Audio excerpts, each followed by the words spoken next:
Brilliant minds, even mediocre minds, operate better under stimulus.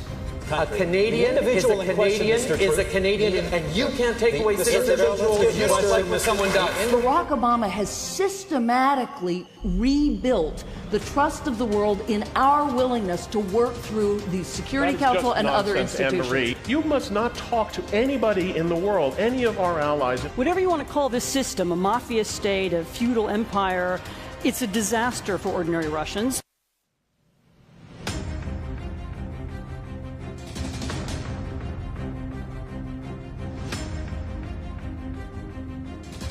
Brilliant minds, even mediocre minds, operate better under stimulus. A Canadian is a Canadian, and you can't take away citizenship if you don't like what someone does. Barack Obama has systematically rebuilt the trust of the world in our willingness to work through the Security Council and other institutions. Anne-Marie, you must not talk to anybody in the world, any of our allies. Whatever you want to call this system, a mafia state, a feudal empire, it's a disaster for ordinary Russians. I think that's the kind of hypocritical argument that if I were Chinese, I'd find quite annoying. But historically, Chinese foreign policy can be described as barbarian management. Science and religion are not incompatible. Religion forces nice people to do unkind things. Are men obsolete? And my conclusion to this question is no. I won't let you be, you Show me the word pretext. I quoted them saying show me that the word the pretext. program you can keep screaming that and it doesn't change the point.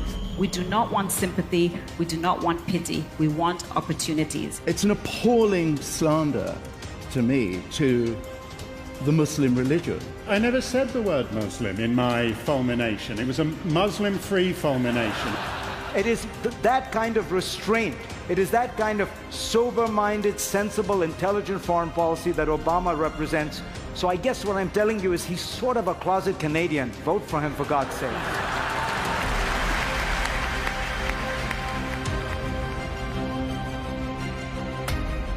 Ladies and gentlemen, welcome.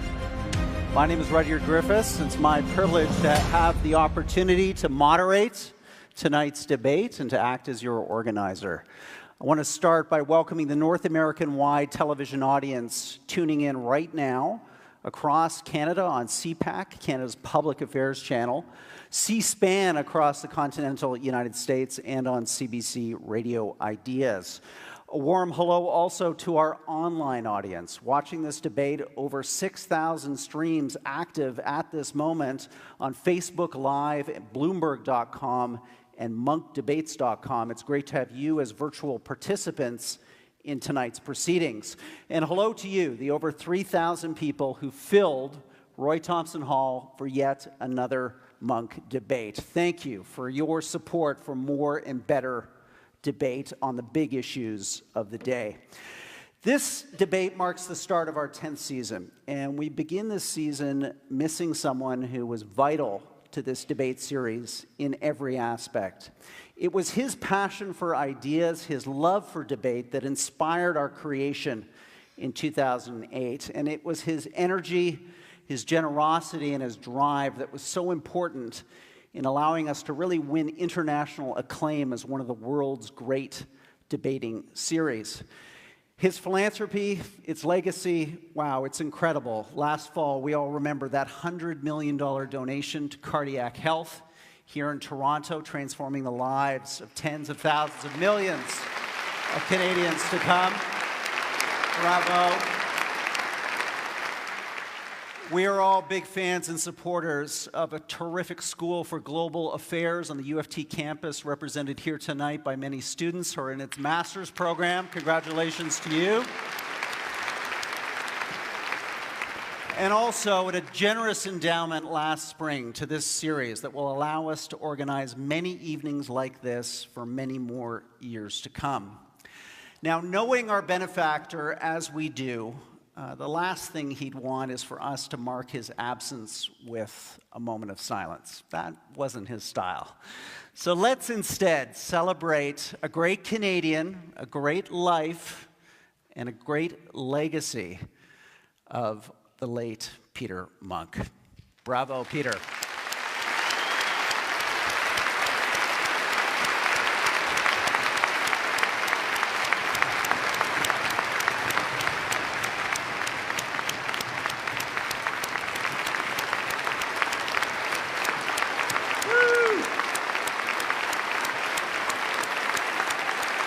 Thank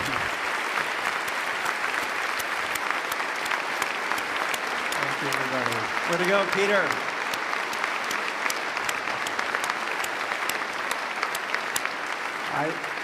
I know he would have enjoyed that, and I want to just thank Melanie, Anthony, Cheney for being here tonight to be part of Peter's continuing positive impact on public debate in Canada. Thank you guys for being here tonight. Now, knowing Peter as I did, the first thing on his mind at this point in the debate would be, Rudyard, stop talking, get this debate underway, get our debaters out here. Come on, get the show on the road. So we're going to do that right now because we have a terrific debate lined up for you this evening. So let's introduce first our pro team arguing for tonight's motion. Be it resolved, what you call political correctness, I call progress. Please welcome to the stage, he's an award-winning writer, scholar, broadcaster on NPR, and sports networks across America, Michael Eric Dyson. Michael, come on out.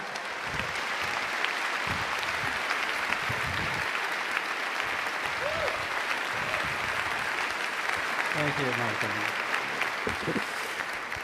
Michael's debating partner is also an award-winning author. She's a columnist at the New York Times, and someone who is going to bring a very distinct and powerful perspective tonight, Michelle Goldberg. Michelle, come on out. Thank you, Michelle.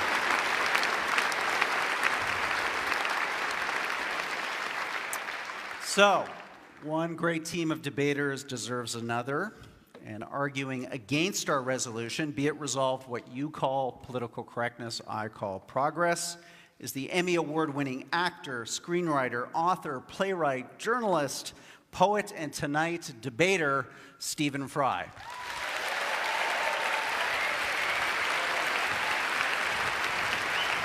Thank you, Stephen.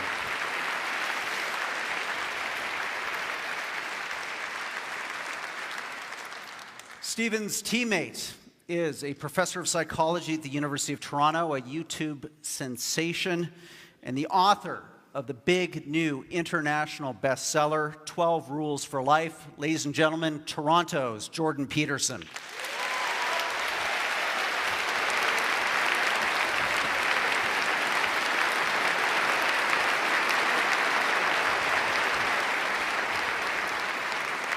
Okay, we're going to get our debate underway momentarily, but first a quick checklist to go through. We've got a hashtag tonight, #MonkDebate.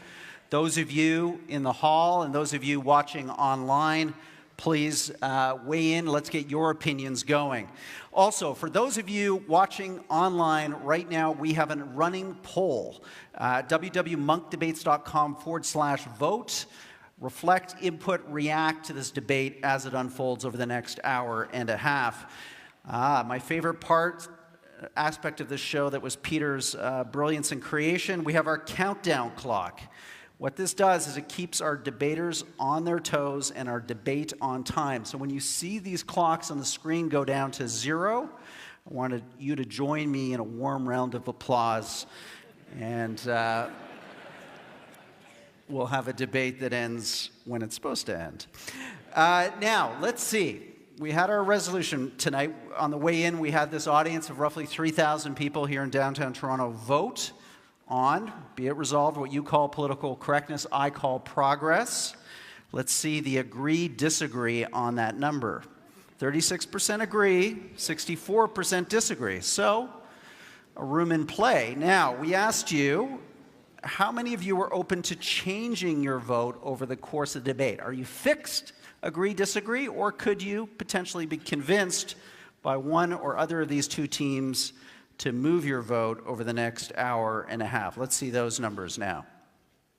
Wow, okay, a pretty open-minded crowd. This debate is very much in play. And as per the agreed-upon order of speakers, I'm going to call on Michelle Goldberg first. Michelle, would you like a sip of water? You can have a sip of water before you start. Oh. Call on Michelle Goldberg first for her 6 minutes of opening remarks. Michelle. Okay, well, thank you for having me. As Rudyard knows, I initially balked a little bit at the resolution that we're debating because there are a lot of things that fall under the rubric of political correctness that I don't call progress. I don't like no platforming or Twitter or trigger warnings. Like a lot of middle-aged liberals, there are many aspects of student social justice culture that I find off-putting. Although I'm not sure that that particular generation gap is anything new. On the record about the toxicity of social media call-out culture, and I think it's good to debate people whose ideas I don't like, which is why I'm here. So if there are social justice warriors in the audience, I feel like I should apologize to you because I'm probably not, you're probably going to feel like I'm not adequately defending your ideas. But the reason I'm on this side of the stage is that political correctness isn't just a term for left-wing excesses on college campuses or people being terrible on Twitter.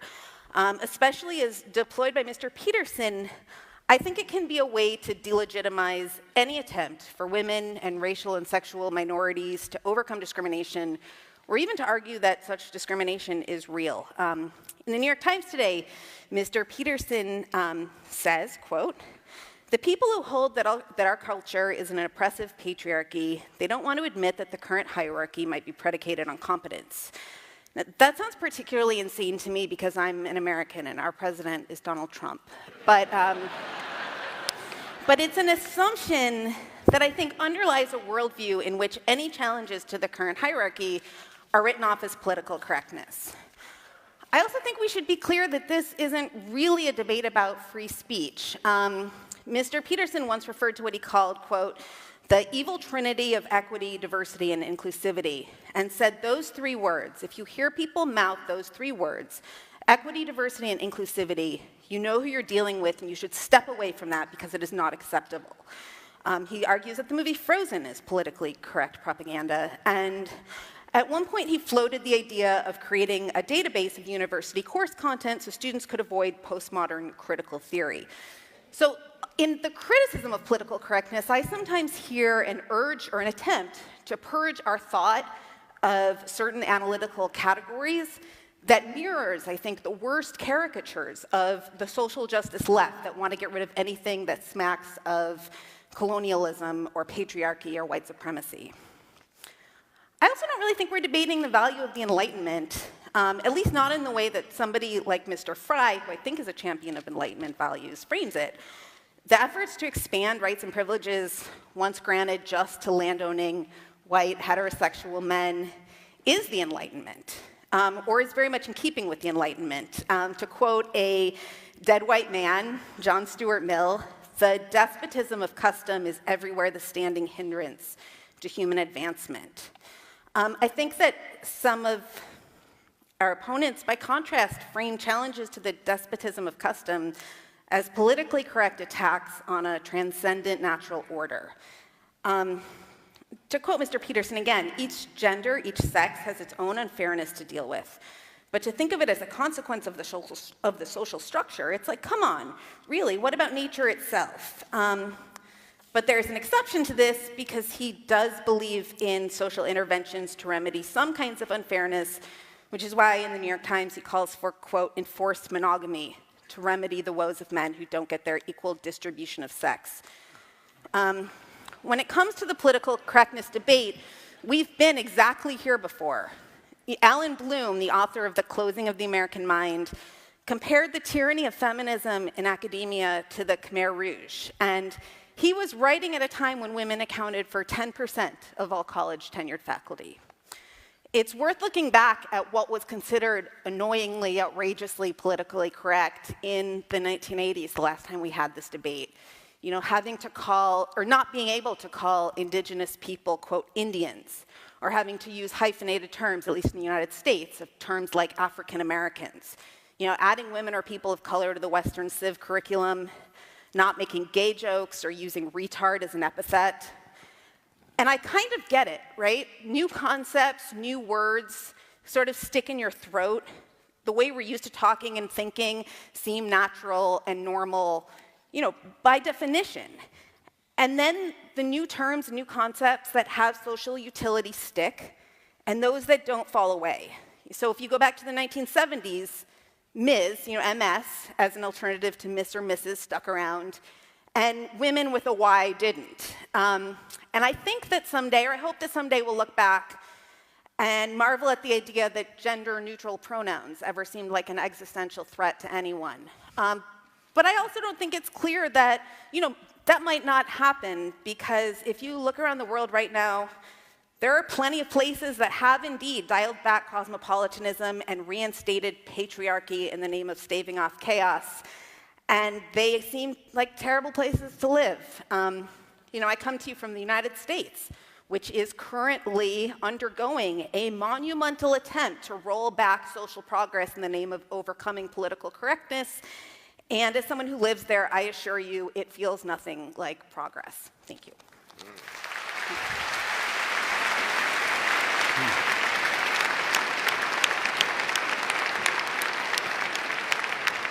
Great start to the debate, Michelle. Thank you. I'm now going to ask Jordan Peterson to speak for the con team.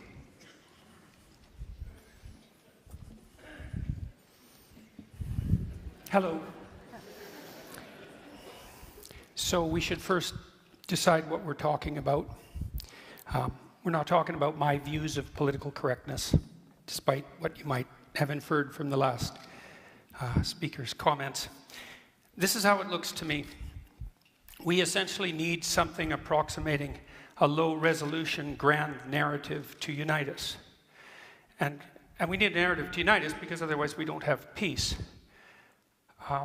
What's playing out in the universities and in broader society right now is a debate between two fundamental low-resolution narratives, neither of which can be completely accurate because they can't encompass all the details. Obviously, human beings have an individual element and a collective element, a group element, let's say. The question is, what story should be paramount? And this is how it looks to me. In the West, we have reasonably functional, reasonably free, remarkably productive, stable hierarchies that are open to consideration of the dispossessed that hierarchies generally create. Our societies are freer and functioning more effectively than any societies anywhere else in the world, and than any societies ever have. And as far as I'm concerned, and I think there's good reason to assume this, it's because the fundamental low-resolution grand narrative that we've oriented ourselves around in the West is one of the sovereignty of the individual, and it's predicated on the idea that all things considered, the best way for me to interact with someone else is individual to individual, and to react to that person as if they're both part of the process, because that's the right way of thinking about it, the psychological process by which things we don't understand can yet be explored, and by things that aren't properly organized in our society can be yet set right. The reason we're valuable as individuals, both with regards to our rights and responsibilities, is because that's our essential purpose, and that's our nobility, and that's our function. What's happening, as far as I'm concerned, in the universities in particular, and spreading very rapidly out into the broader world, including the corporate world, much to what should be its chagrin, is a collectivist narrative. And of course, there's some utility in a collectivist narrative because we're all part of groups in different ways. But the collectivist narrative that I regard as politically correct is a strange pastiche of postmodernism and neo-Marxism. And its fundamental claim is that, no, you're not essentially an individual. You're essentially a member of a group. And that group might be your ethnicity, and it might be your sex, and it might be your race, and it might be any of the endless numbers of other potential groups that you belong to, because you belong to many of them. And that you should be essentially categorized along with those who are like you on that dimension in that group. That's proposition number one. Proposition number two is that the proper way to view the world is as a battleground between groups of different power. So you define the groups first, and then you assume that you view the individual from the group context, you view the battle between groups from the group context, and you view history itself as a consequence of nothing but the power maneuvers between different groups. That eliminates any consideration of the individual at a very fundamental level, and also any idea, for example, of free speech, because if you're collectivist at heart in this manner, there is no such thing as free speech. It isn't that it's debated by those on the radical left and let's say the rest of us, so to speak. It's that in that formulation, there's no such thing as free speech, because for an individualist, free speech is how you make sense of the world and reorganize society in a proper manner. But for the radical left type collectivist that's associated with this viewpoint of political correctness, when you speak, all you're doing is playing a power game on behalf of your group. And there's nothing else that you can do, because that's all there is. And not only is that all there is in terms of who you are as an individual now and how society should be viewed, it's also the fundamental narrative of history. For example, it's widely assumed in our universities now that the best way to conceptualize Western civilization is as an oppressive, male-dominated patriarchy, and that the best way to construe relationships between men and women across the centuries is one of oppression of women by men. And it's like, well, look, no hierarchy is without its tyranny. That's an axiomatic truth. People have recognized that literally for thousands of years. And hierarchies do tend towards tyranny, and they tend towards the usurpation by people with power. But that only happens when they become corrupt. And we have mechanisms in our society to stop hierarchies from becoming intolerably corrupt, and they actually work pretty well. And so I would also point this out. You know, don't be thinking that this is a debate about whether empathy is useful or not, or that the people on the con side of the argument are not empathetic. I know perfectly well, as I'm sure Mr. Fry does, that hierarchies tend to produce situations where people stack up at the bottom, and that the dispossessed in hierarchies need a political voice, which is the proper voice of the left, by the way, and the necessary voice of the left. But that is not the same as proclaiming that the right level of analysis for our grand unifying narrative is that all of us are fundamentally to be identified by the groups that we belong to, and to construe the entire world as the battleground between different forms of tyranny in consequence of that group affiliation. And to the degree that we play out that narrative, that won't be progress, believe me, and we certainly haven't seen that progress in the universities. We've seen situations like what happened at Wilfrid Laurier University instead. We won't see progress. What we'll return to is exactly the same kind of tribalism that characterized the left.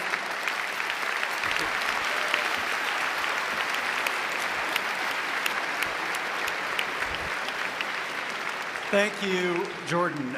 Michael Eric Dyson, your 6 minutes starts now. Thank you very kindly. Wonderful opportunity to be here in Canada. Thank you so much. I'm going to stand here at the podium. I'm a preacher. And I will ask for an offering at the end of my presentation. This is the swimsuit competition of the intellectual beauty pageant. So let me show you the curves of my thought. Oh my God, was that a politically incorrect statement I just made? How did we get to the point where the hijacking of the discourse on political correctness has become a kind of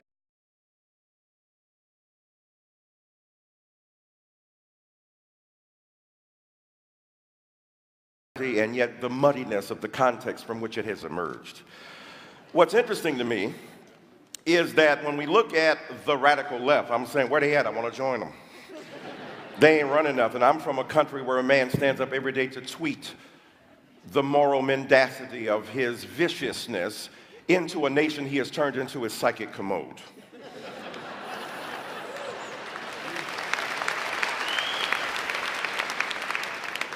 Y'all got Justin, we got Donald. So what's interesting then is that political correctness has transmogrified into a caricature of the left. The left came up with the term political correctness, shall I remind you. We were tired of our excuses and our excesses and our exaggerations. We were willing to be self-critical in a way that I fear my confrères, my compatriots, are not. Don't take yourself too seriously. Smile. Take yourself not seriously at all, but what you do with deadly seriousness. Now it is transmogrified into an attempt to characterize the radical left.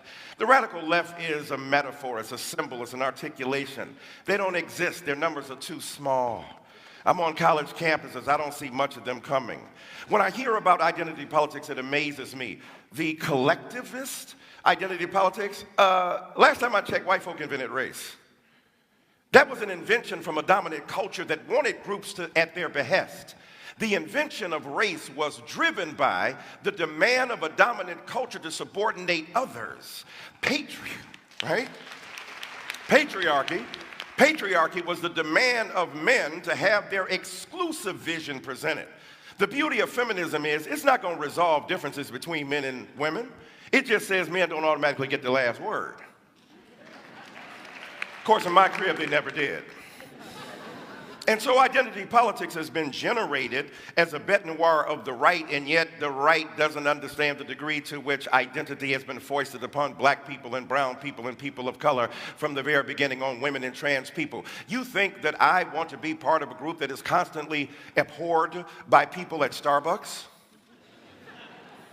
I'm minding my own black business.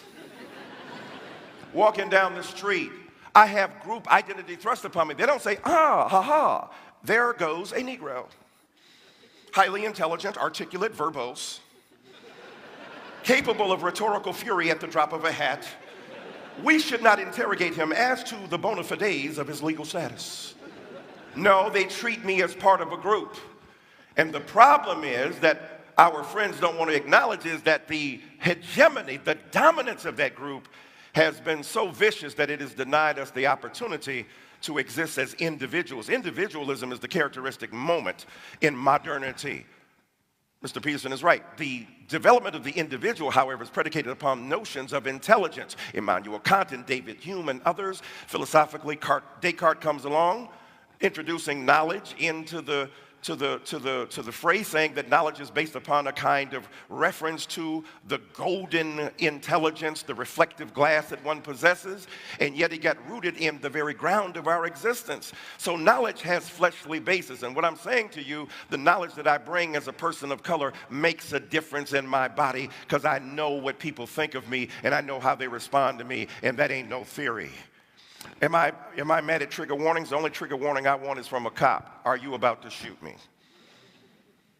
Not funny. In America, where young black people die repeatedly, unarmed, without provocation.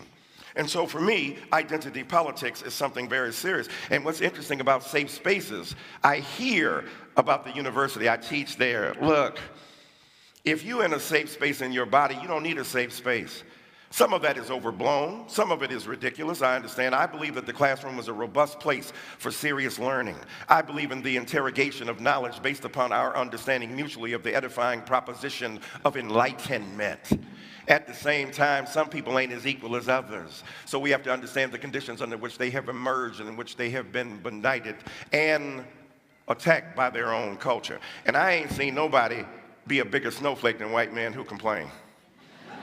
Mommy, they won't let us play and have everything we used to have under the old regime where we were right racists and supremacists and dominant and patriarchs and hated gays and lesbians and transsexuals that, yeah, you got to share. This ain't your world, this everybody's world. And let me end by saying this. You remember that story from David Foster Wallace? Fish are going down, two fish are going, and an older fish comes in the opposite direction. He said, hello, boys, how's the water? They swim on, they turn to each other, what the hell is water? Because when you're in it, you don't know it. When you're dominant, you don't know it. Nothing, Kaiser Soze said, is more interesting that the devil did than to make people believe he didn't exist. That's what white supremacy is.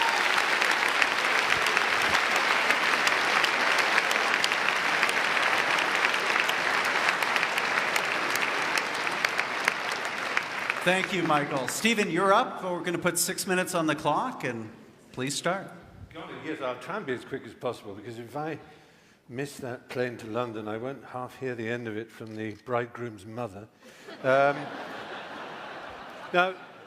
in agreeing to participate in this debate and stand on this side of the argument, I'm fully aware that many people who choose incorrectly, in my view, to see this issue in terms of left and right, devalued and exploded terms, as I think they are, will believe that I am betraying myself and such causes and values that I have espoused over the years. I've been given huge grief already simply because I'm standing here next to Professor Peterson, which is the very reason that I am standing here in the first place. I'm standing next to someone with whom I have, differences, shall we say, in terms of politics and all kinds of other things, precisely because I think all this has got to stop. This rage, resentment, hostility, intolerance, above all this with us or against us, certainty. A Grand Canyon has opened up in our world. The fissure, the crack, grows wider every day. Neither on each side can hear a word that the other shrieks, and nor do they want to. While these armies and propagandists in the culture wars clash, down below in the enormous space between the two sides, the people of the world try to get on with their lives, alternately baffled, bored, and betrayed by the horrible noises and explosions that echo all around. I think it's time for this toxic, binary, zero-sum madness to stop before we destroy ourselves. I'd better nail my colours to the mast before I get any further in this. It's only polite to give you a sense of where I come from. All my adult life, I have been what you might call a lefty, a soft lefty, a liberal of the most hand-wringing, milksop, milquetoast variety. Not a burning man, the barricade socialist, not even really a progressive worth the name. I've been on marches, but I've never quite dared wave placards or banners. Am I a loathed member of that band, an SJW, a social justice warrior? I don't think highly of social injustice, I have to say, but I character myself mostly as a social justice warrior.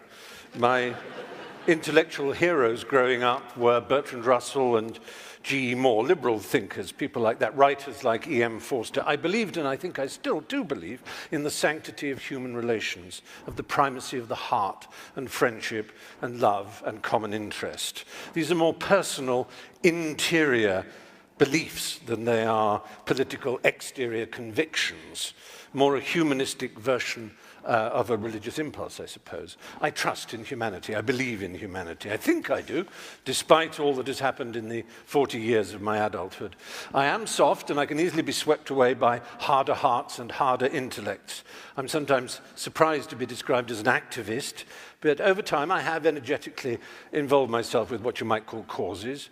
I grew up knowing that I was gay. Well, in fact, from the very first I knew I was gay. I remember when I was born looking up and saying, that's the last time I'm going up one of those.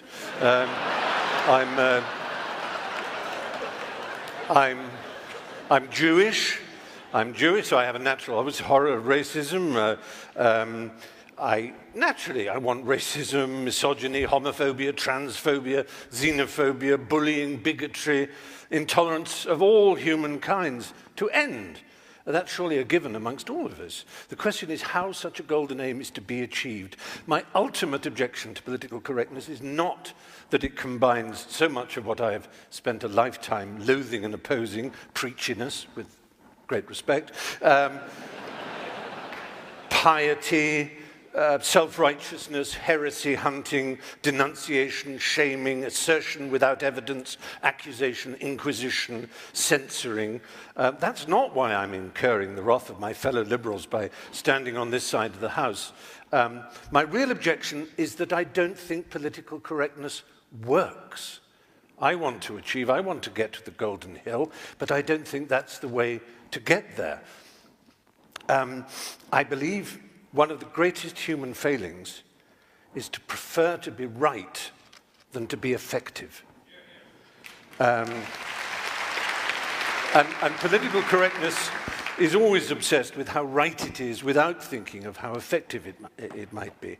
I wouldn't class myself as a classical libertarian, but I do relish transgression, and I deeply and instinctively distrust conformity and orthodoxy. Progress is not achieved by preachers and guardians of morality, but, to paraphrase Yevgeny Zemyatin, by madmen, hermits, heretics, dreamers, rebels, and skeptics. I may be wrong. I hope to learn this evening. I really do think I may be wrong, but I'm prepared to entertain the possibility that political correctness will bring us more tolerance and a better world. but I'm not sure. And I would like this quotation from my hero Bertrand Russell to hover over the evening. One of the painful things about our time is that those who feel certainty are stupid, and those with any imagination and understanding are filled with doubt and indecision. Let doubt prevail.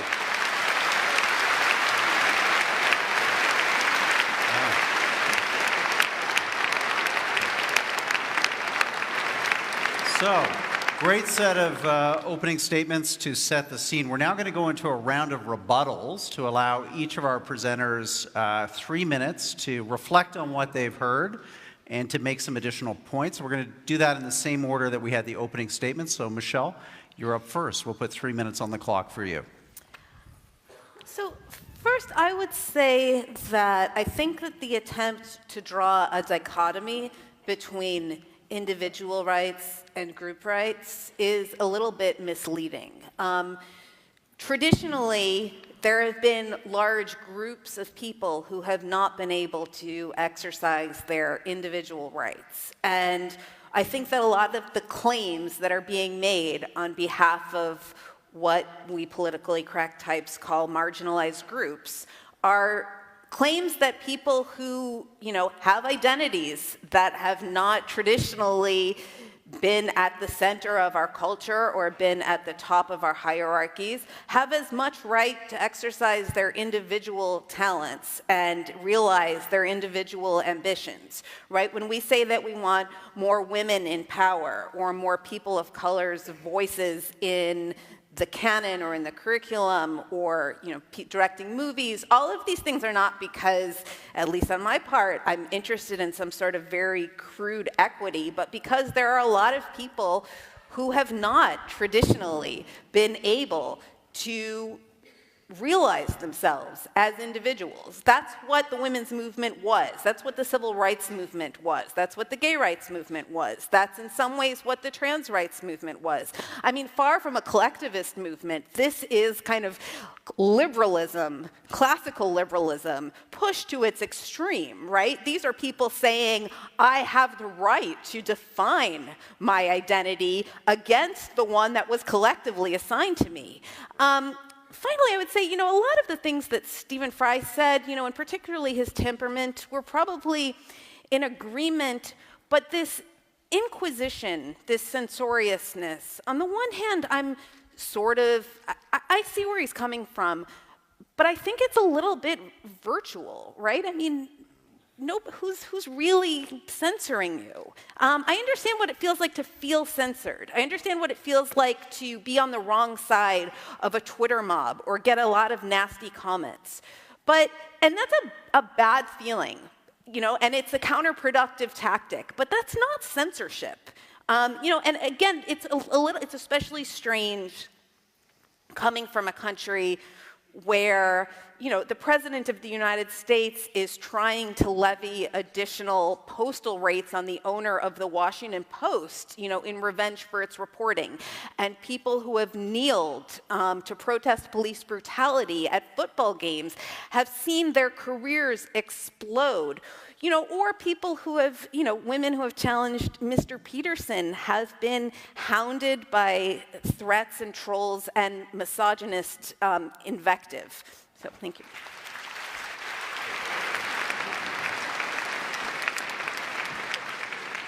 Jordan, we're going to have 3 minutes up on the screen there. Please respond to what you've heard. Well, I guess I would like to set out a challenge in somewhat the same format as Mr. Fry did to people on the moderate left. I mean, I've studied totalitarianism for a very long time, both on the left and on the right in various forms. And I think we've done a pretty decent job of determining when right-wing beliefs become dangerous. I think that they become dangerous when the people who stand on the right evoke notions of racial superiority or ethnic superiority, something like that. It's fairly easy to draw a box around them and place them to one side and necessary, and I think we've done a pretty good job of that. What I fail to see happening on the left, and this is with regards to the sensible left, because such a thing exists, is for the same thing to happen with regards to the radical leftists. Okay, so here's an open question. If it's not diversity inclusivity, and equity as a triumvirate that mark out the two excessive left, and with equity defined, by the way, not as equality of opportunity, which is an absolutely laudable goal, but as equality of outcome, which is how it's defined, then exactly how do we demarcate the two extreme left? What do? We say, well, there's no such thing as the two extreme left. Well, that's certainly something that characterized much of intellectual thinking for the 20th century, as our high-order intellectuals, especially in places like France, did everything they could to bend over backwards to ignore absolutely everything that was happening in the catastrophic left world, in the Soviet Union and in Maoist China, not least. We've done a terrible job of determining how to demarcate what's useful from the left from what's pathological.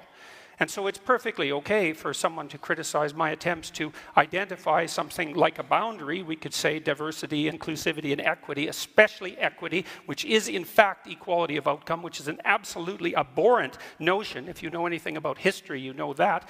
And I'm perfectly willing to hear some reasonable alternatives. But what I hear continually from people on the left, first of all, as my opponents did, to construe every argument that is possibly able to be construed on the axis of group identification, and to fail to help the rest of us differentiate the reasonable left, which stands for the oppressed, necessarily, from the pathological left that's capable of unbelievable destruction. And what I see happening in the university campuses in particular, where the leftists absolutely predominate, and that's certainly not my imagination, that's well documented by perfectly reasonable people like Jonathan Haidt, is an absolute failure to make precisely that distinction. And I see the same thing echoed tonight. Thank you.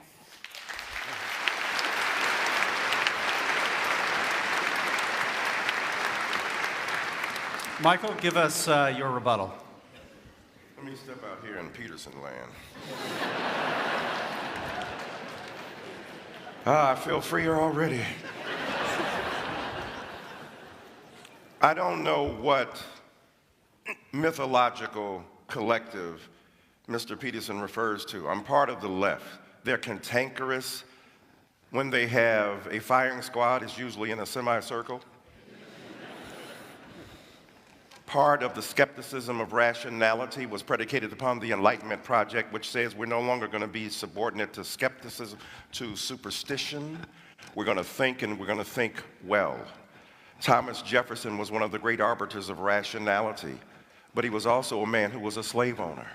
How do you reconcile that? That's the complication I'm speaking about. That's not either or. That's not a collective identity.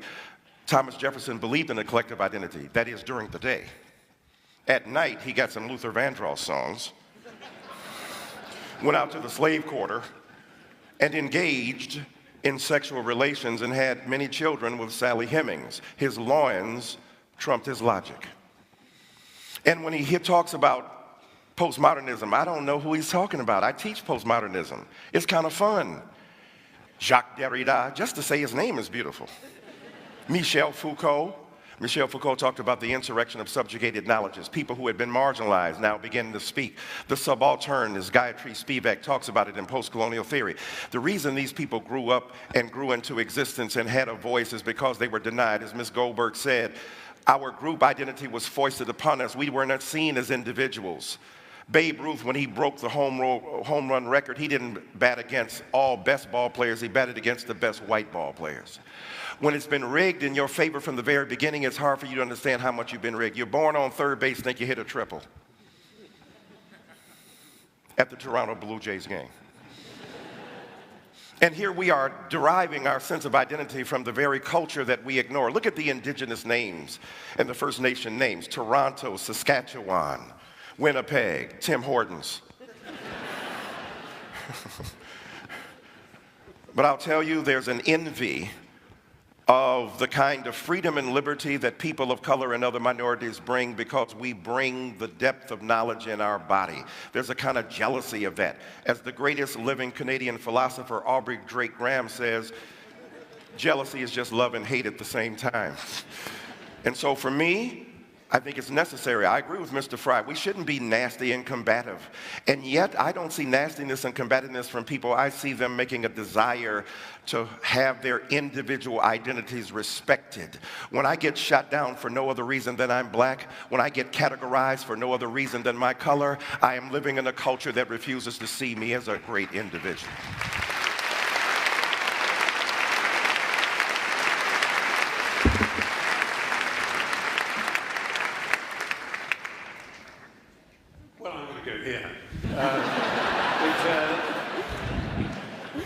No, it's interesting to hear that there really doesn't seem to be a problem, but yet I think we all instinctively know that there is some kind of problem. There isn't censorship.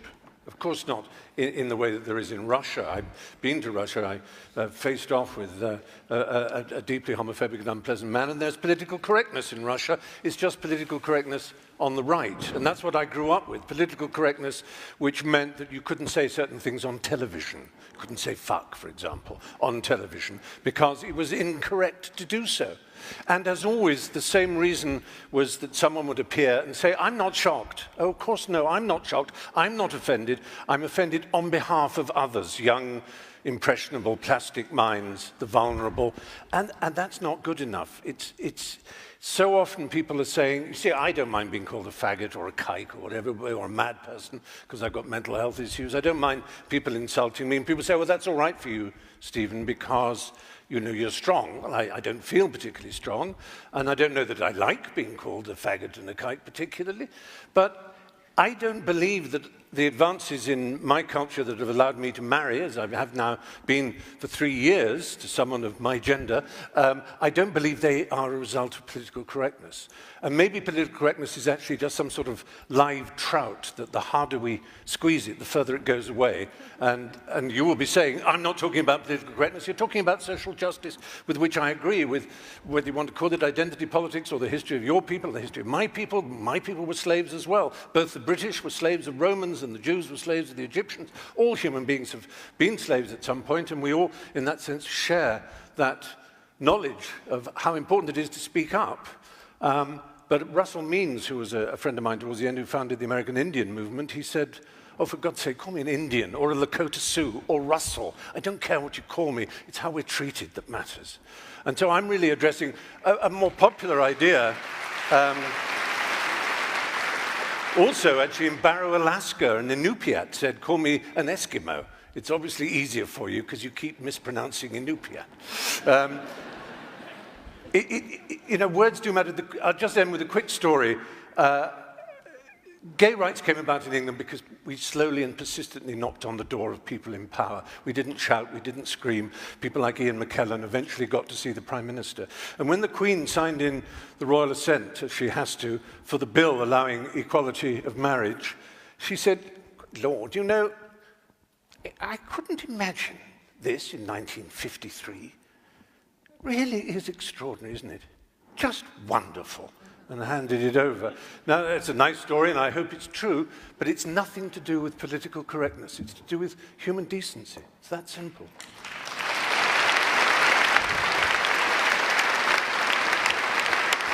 Good.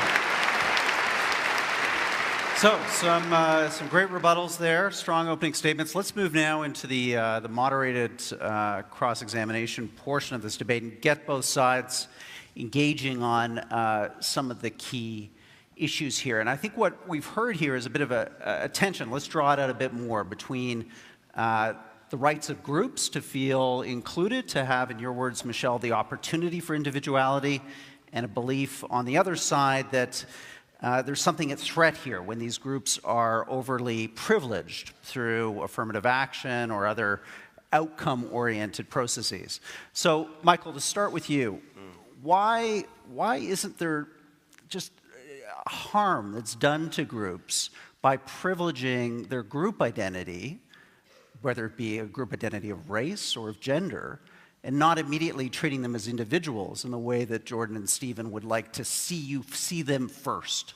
Well, a couple of things. First of all, there was no arbitrary and random distinction that people of color and other minority groups made. When I talked about the invention of race, the invention of gender, the invention of groupthink, that was not done at the by those groups that have been so named, as Ms. Goldberg said. So first of all, you've got to acknowledge the historical evolution of that reality, and the concept of group identity did not begin with them. It began with a group that didn't have to announce its identity. When you are in control, you don't have to announce who you are. So that many white brothers and sisters don't see themselves as one among many other ethnicities or groups. What they see themselves as, I'm just American, I'm Canadian. Can't you be like us? Can't you transcend those narrow group identifications? And yet, those group identifications have been imprinted upon them by the very people who now, because their group power has been challenged. Let's make no mistake about it. There's a challenge. I agree with Mr. Fry in a kind of Netherland of how sweet it would be to have a kingly and queenly metaphor about how it got resolved. That ain't the real deal, homie. And in the real world, in the real world, there's stuff at stake. What's at stake are bodies. What's at stake are people's lives. What's at stake? People are still being lynched, killed. What's at stake? People, because of their sexuality and their racial identity, are still being harmed. So I'm suggesting to you, it's not that we are against being treated as individuals. That's what we're crying for. Please don't see me as a member of a group that you think is a thug, a nigger, a nihilist, a pathological person. See me as an individual who embodies the realities of who I am. But I'll end by saying this. What Michelle said is extremely important. The people who have individual rights did not have to fight for them in the same manner that people of color and others have had to. When Mr. Fry talked about enslavement, he named them. Read Orlando Patterson's comparative history of race and slavery over 28 civilizations. The Greeks did not have the same kind of slavery that Americans did. It was chattel slavery. In Greece, you could buy back your freedom. You could teach the children of the people who enslaved you, and because of your display of prodigious intellect, you could secure your freedom. That was not the case. You were punished and killed for literacy in America. So my point simply is this, is that I am all for the celebration of broader identities. And I think that often those who are minorities and others are not celebrated for the degree that we are. I'll end by saying this. In America, we have the Confederate flag. I don't know if y'all are familiar with that. We have a Confederate flag. We have white guys, mostly, in the South, but others as well, flying those Confederate flags that are part of the South that refused to cede its legitimate conquest at the hands of the North. There has been a politics of resentment. You talk about politics of identity, wearing that flag, not the American flag. They are not American. They are celebrating a secession, a move away from America. And a man named Colin Kaepernick, who is a football player, saying, I want to bring beauty to that flag, has been denied opportunity. So we have to really set the terms of debate in order before we proceed. Thank you, madam. Good point. Jordan, let's have you jump in on this idea of what you see as the pernicious danger of groupthink when it comes to ethnicity, when it comes to gender. Why do you think that's one of the primal sins, in your view, of quote, political correctness? Well, I think it's one of the primal sins of identity politics players on the left and the right, just to be clear about that. Personally, since this has got personal at times, I'm no fan of the identitarian right. I think that anybody who plays a game, a conceptual game where group identity comes first and foremost, risks an exacerbation of tribalism. It doesn't matter whether it's on the left or the right. With regards to the idea of group rights, well, there's a fundamental, and this is something we've fallen into terribly in Canada, not least because we had to contend with the threat of Quebec separatism, but the idea of group rights is extraordinarily problematic because the obverse of the coin of individual rights is individual responsibilities. And you can hold an individual responsible, and an individual can be responsible. And so that's partly why individuals have rights. But groups, how do you hold a group responsible? I mean, the whole idea is it's not a good idea to hold a group responsible. First of all, it flies in the face of the idea of the sort of justice systems that we've laid out in the West that are essentially predicated first on the assumption of individual innocence, but also on the possibility of individual guilt, not group guilt. We saw what happened in the 20th century many, many times when the idea of group guilt was enabled to get a foothold, let's say, in the polity and in the justice system. It was absolutely catastrophic. And so, okay, fine, group rights. Well, how are you going to contend with the alternative to that, the opposite of that? Where's the group responsibility? And how are you going to keep How are you going to hold your groups responsible? Well, we don't have to talk about that because we're too concerned with rectifying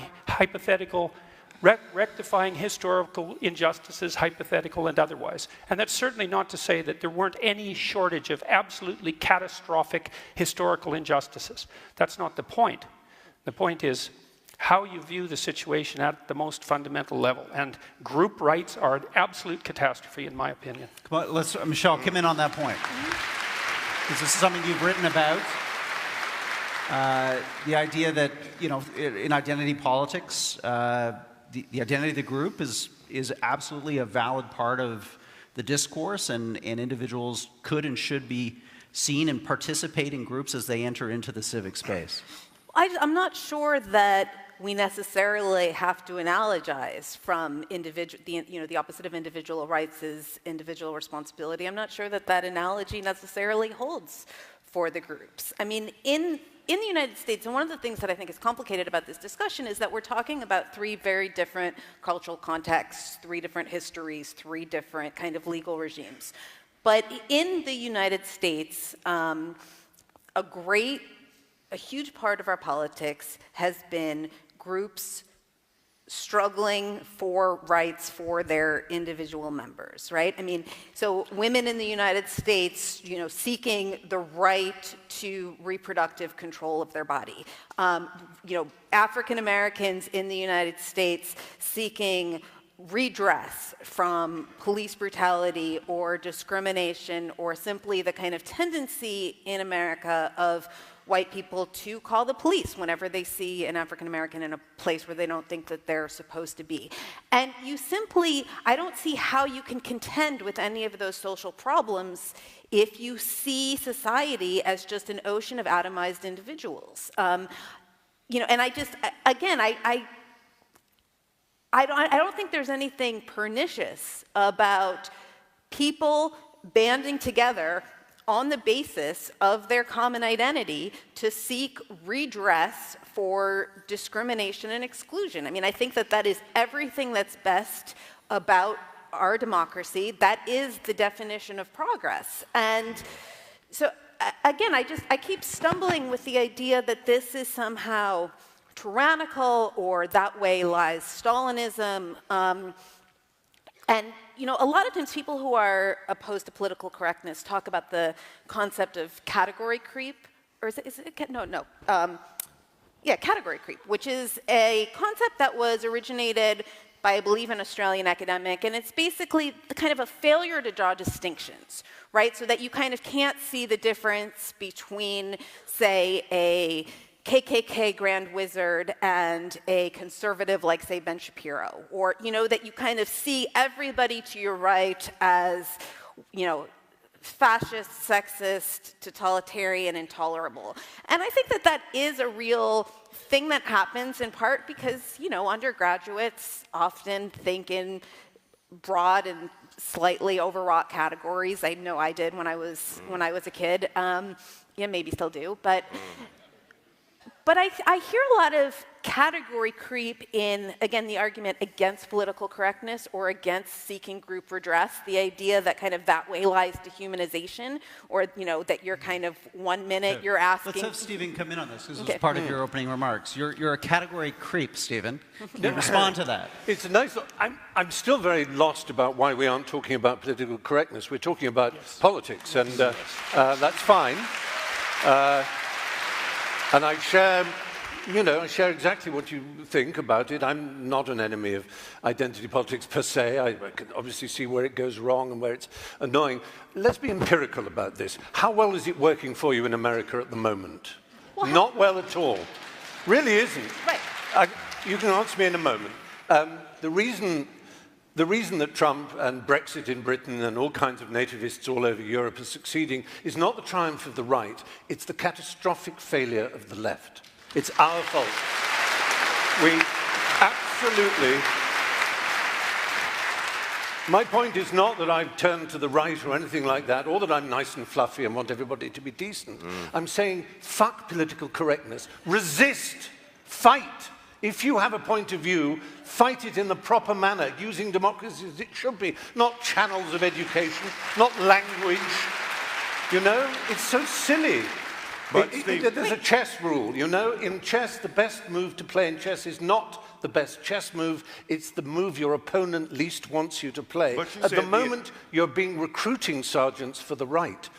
By annoying and upsetting, and instead of fighting, either fighting or persuading. But political correctness is a middle course that simply doesn't work. Well, first That's of all, my point. you said be empirical. Now, empirical, as far as I know, the word means that which can be verified or falsified through the census. Exactly. So if we look at it in an objective way, the reality is that people don't have equal access to the means to articulate the very moment you're talking about. I'm talking about the empirical results of this political attitude. I understand that, but my point is simply this. I'm suggesting to you that people use the weapons at hand. Now, it was Abraham Joshua Heschel, the rabbi, who said, everybody's not guilty, but everybody's responsible.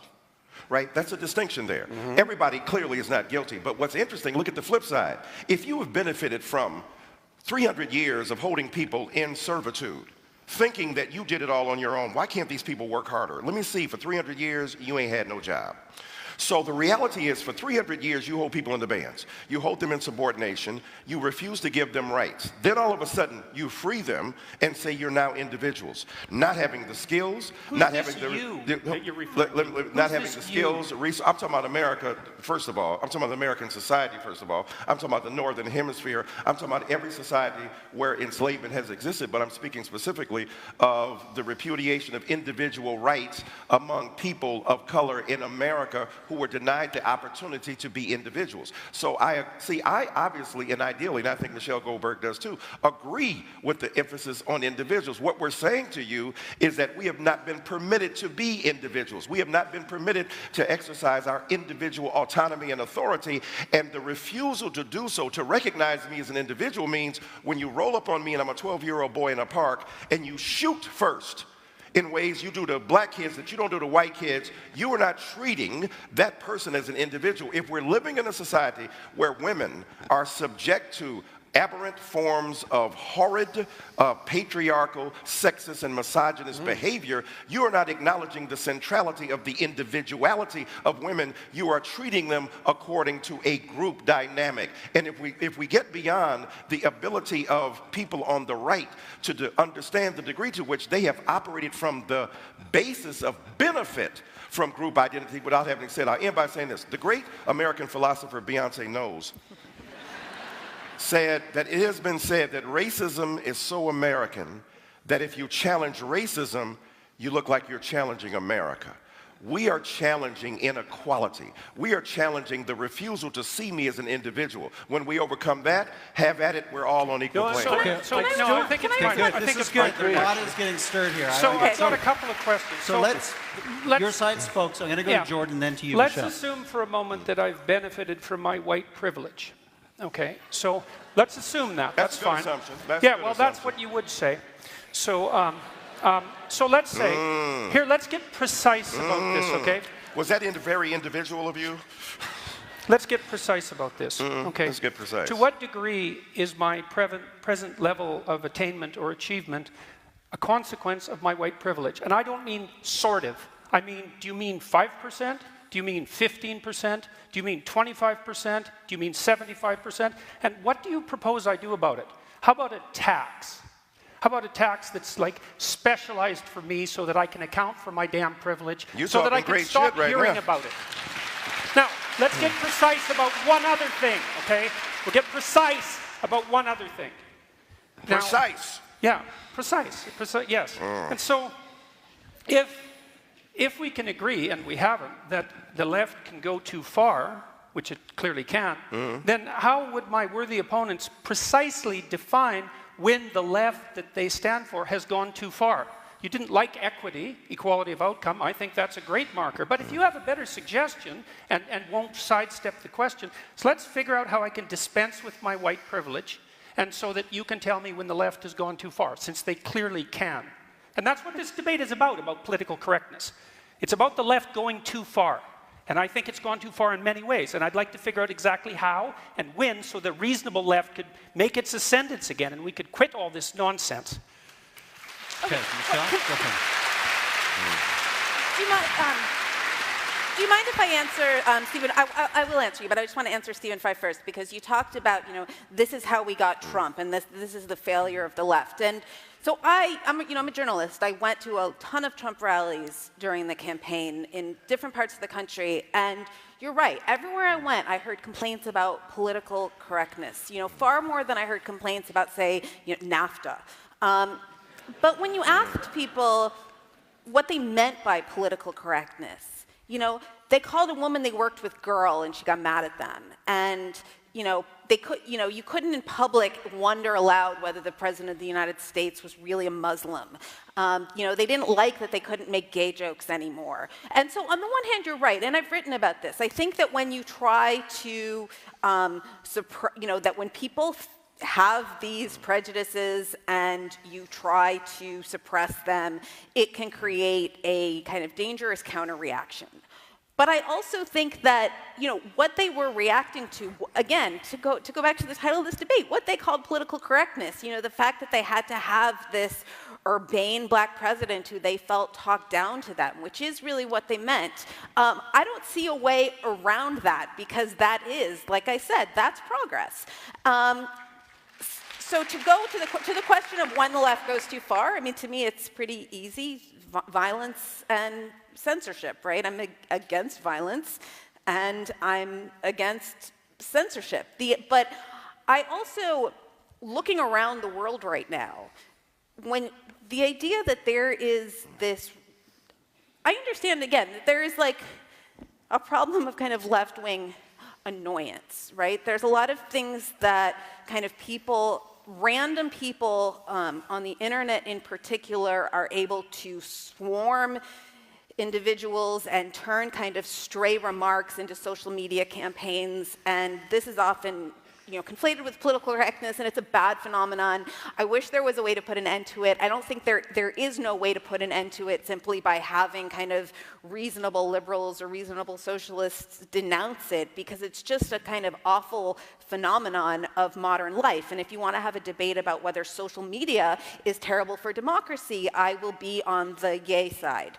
But right now, where I really disagree, well, there's a couple places I really disagree. Pick one, and then I'm going to go to Michael. But the idea that the radical left poses a greater threat than the radical right, when you see actual fascism ascendant all over the world, strikes me as something that you can literally only believe if you spend your life on college campuses. Mm-hmm.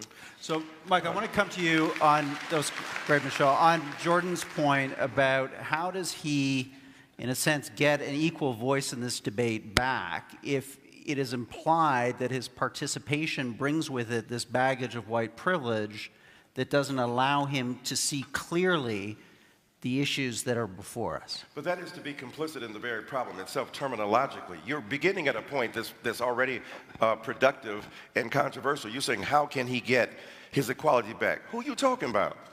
Jordan Peterson, trending #1 on Twitter? Jordan Peterson with an international bestseller? I want him to tweet something out about me in my book. Jordan Peterson, right? This is what I'm saying to you. Why the rage, bruh? You're doing well, but you're a mean, mad white man, and you're going to get us right. And I have never seen so much wine and snowflaking. There's enough wine in here to start a vineyard. And what I'm saying to you empirically and precisely, when you ask the question about white privilege, the fact that you ask it in the way you did, dismissive, pseudoscientific, non-empirical, and without justification, the truth is that white privilege doesn't act according to quantifiable segments. It's about the degree to which we are willing as a society to grapple with the ideals of freedom, justice, and equality upon which it's based. Number two, what's interesting to me, you're talking about not having a collective identity. What do you call a nation? Are you Canadian? Are you Canadian by yourself? Are you an individual, or are you part of a group? When America formed its union, it did so in opposition to another group.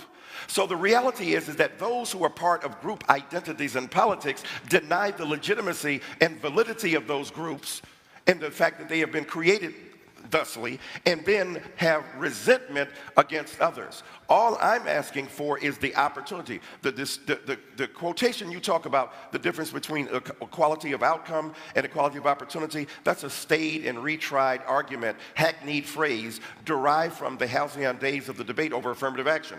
Are you looking for outcomes that can be determined equally, or are you looking for opportunity?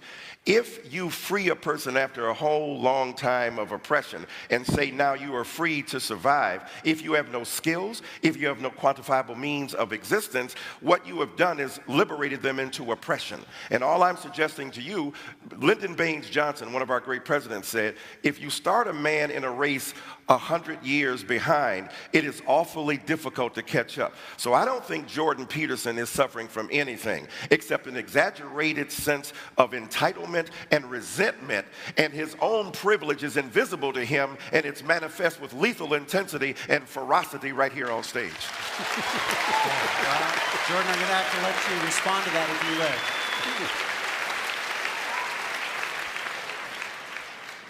will. Well, what I derive from that series of rebuttals, let's say, is twofold. The first is that saying that the radical left goes too far when they engage in violence is not a sufficient response by any stretch of the imagination, because there are sets of ideas in radical leftist thinking that led to the catastrophes of the 20th century, and that was at the level of idea, not at the level of violent action. It's a very straightforward thing to say you're against violence. It's like being against poverty. It's like, you know, generically speaking, decent people are against poverty and violence. It doesn't address the issue in the least. And with regards to my privilege or lack thereof, I mean, I'm not making the case that I haven't had advantages in my life and disadvantages in my life like most people. You don't know anything about my background or where I came from, and it doesn't matter to you because fundamentally I'm a mean white man. That's a hell of a thing to say in a debate.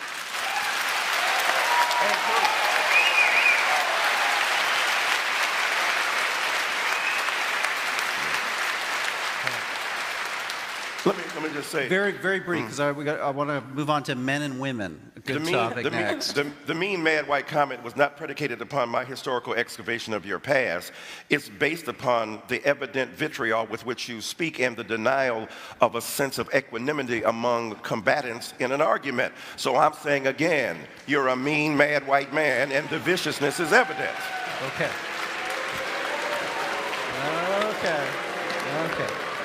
Let's reset. Change the decks here. Let's talk about another big factor of the so-called politically correct movement right now, which is the Me Too movement, and the extent to which we've seen this resurgence, this awakening around what have been a horrible series of systemic abuses and injustices towards women. Some people, though, Michelle, would say that we're in a cultural panic now, that the pendulum has swung too far, and that there is a dangerous overreaction going on where people's rights, reputations, due process has been thrown to the wind. How do you respond to that? Well, first, people started saying that within like 2 weeks of the first Harvey Weinstein stories breaking, right? The minute Harvey Weinstein and people men started actually losing their jobs over this, right? Which was something quite new, that men with histories of really serious predatory behavior were suddenly losing their jobs. You know, everybody had known about it for a long time, and there had been a sort of implicit impunity, and suddenly that was taken away, and it created this cultural earthquake, and as soon as it did, it created a lot of anxiety. Like, what if this goes too far? You know, I mean, the Me Too movement was only a couple of months old when my newspaper started running columns from people saying, why can't I criticize Me Too, which they were doing in my newspaper. So on the one hand, yes, of course, is due process important? Obviously. I think that when you look at who has actually lost their jobs, who's actually lost their livelihoods, I mean, look around. It's not people in general on a, you know, McCarthyist rumor. It's people who took their dicks out at work. It's people who, you know, it's people who there was, you know, tens of millions of dollars of settlements, and they lost their job for 4 months, and now they're staging comebacks. You know, Bill O'Reilly is about to get a TV show on a new network. So the idea that, Again, this idea that kind of like men everywhere feel like they can't talk anymore and everybody's walking on eggshells, and I don't know, maybe that's true in your offices.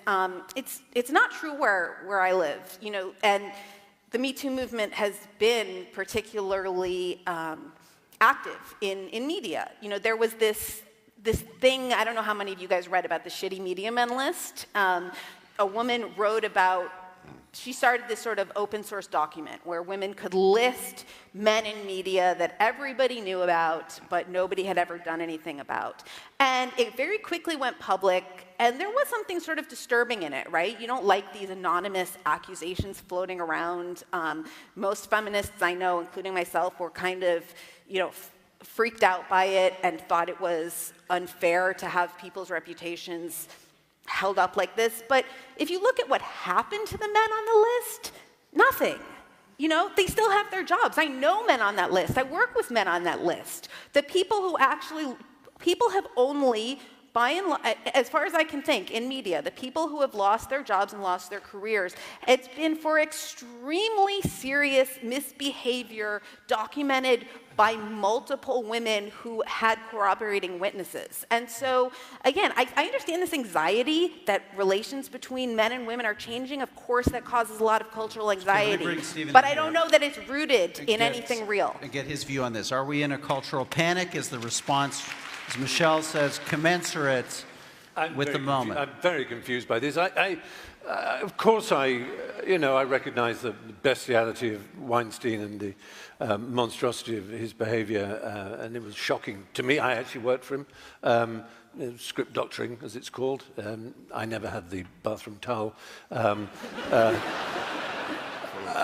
for pretty obvious reasons. But it's, you know, grotesque, and I can't imagine how vile it must be for such a powerful man, and he was. I used to play a game at the Cannes Film Festival where, in his years of power, we're walking from one hotel at the end there, all the way up to the Palais de Festival. You would get 10 points every time you heard the word Harvey. And you'd usually, a 10-minute walk, you'd have 300 points.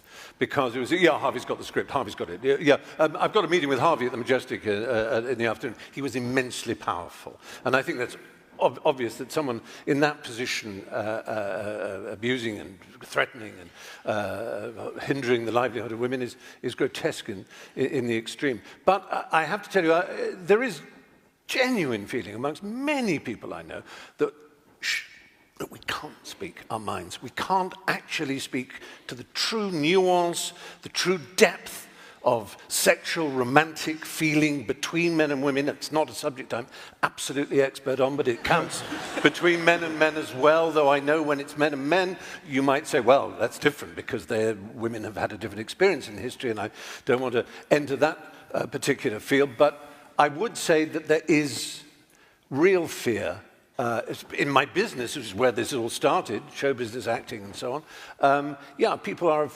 rather afraid to speak about a piece of, publicity that's come out or a statement that's been made. You just go, yeah, absolutely, and wait for the people to leave the room before you can speak honestly with your friends. And I've never experienced that in my entire 60 years on this planet. This feeling that. And I'm not characterizing feminists as in East German, but it's like that, the Stasi are listening. You better be careful, they're listening. And that's a genuine feeling. I'm saying that with my hand on my heart. I'm not saying it to make a point other than the fact that it's true and it's worrying. But the sexual misadventures and horror experience is worrying too. So there are two worries, and they're not solved. Let's bring Jordan in on this, because you've written and commented about a lot. But Stephen, thank you for having me ready. Well, I think I'm going to point out two things again. The first is that my question about when the left goes too far still hasn't been answered. And then the second thing I'm going to point out is that, it's conceivable that I am a mean man. I mean, maybe I'm meaner than some people and not as mean as others. I think that's probably more the case. But I would say the fact that race got dragged into that particular comment is a better exemplar of what the hell I think is wrong with the politically correct left than anything else that could have possibly happened.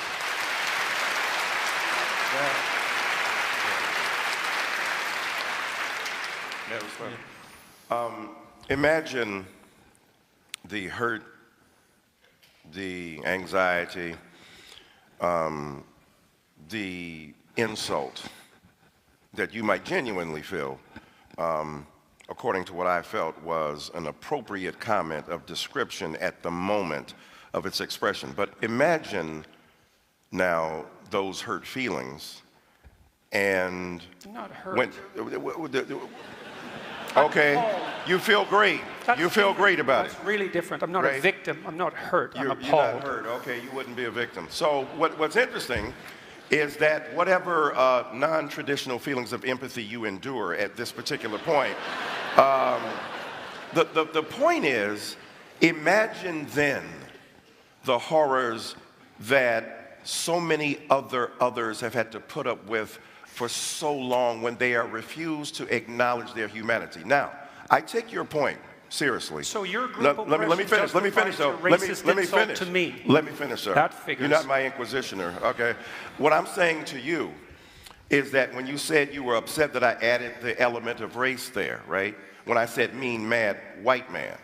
Well, what's interesting is that you may have felt that you were being ascribed a group identity to which you do not subscribe. You may have felt that you were being unfairly judged according to your particular race. You may have felt that your individual identity was being besmirched by my rather careless characterization of you, all of which qualifies for a legitimate response to me, but also the point we've been trying to make about the refusal to see our individual existence as women, as people of color, as First Nation people, and the like. My point simply has been, the reason I talked about race in that particular characterization, because there's a particular way in which I have come to a city. I don't know if there are a lot of black people out here, not sure, but I constantly come to places and spaces that are not my natural habitat, other than intellectual engagement and the love and the fury of rhetorical engagement, yes. But I often go into hostile spaces where people will not vote in favor for my particular viewpoint because I'm interested as an individual of breaking down barriers so that people can understand just how complicated it is. So what I'm saying to you is that I would invite you, in terms of the surrender of your privilege, to give you a specific response. Come with me to a Black Baptist church. Come with me to a historically black college. Come to me to an indigenous or First Nations community where we're able to engage in some of the lovely conversation, but also to listen and hear. And when I added race to that, I was talking about the historically evinced inability to acknowledge others' pains equally to the one that they are presently enduring. So, as a human being, I love you as my brother, but I stand by my comment. Well, I've seen the sorts of things that you're talking about. I happen to be an honorary member of an indigenous family, so don't tell me about what I should go see with regards to oppression. You don't know anything about me. You asked me a question, I gave you a response. Yeah. You gave me a generic response, a generic race-based response. Jordan Peterson, I would like for you to come with me, Michael Eric Dyson, to a Black Baptist church. You been to one of those? I would be happy to do that, by the way. Okay, all right, I'm going to hook you up. Okay, good. We'll make sure that happens. One more quick round, and then we're going to go to closing statements. And Stephen Fry, I want to get your response to why, a generation from now, looking back on this debate, we're not going to see this, quote, so-called politically correct movement in the same way, let's say, that we now understand the positive contributions of the civil rights movement. That was a movement that advanced a series of ideas about human dignity to people who previously didn't have that dignity. We're now having another debate, another social debate about different groups and communities we're trying to convey a sense of new dignity to them. Why won't this be, in a sense, looked back upon as something positive a generation from now? I think people will look back on this debate and wonder why political correctness wasn't discussed.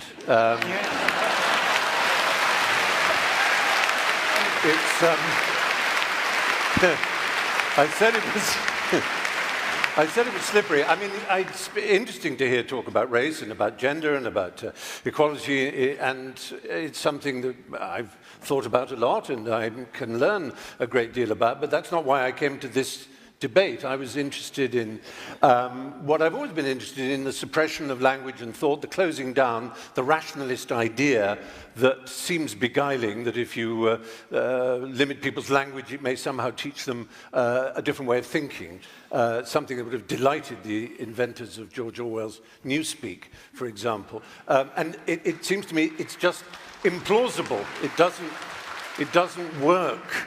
And that's what I mean by empirical. It doesn't stand an empirical test. It isn't experientially validated, as we see from the political landscape now, and I worry that we may in the future. So I'm sort of disappointed that the subject has just revolved around academia, which was predictable, because that's the sort of crucible in which these elements are mixed.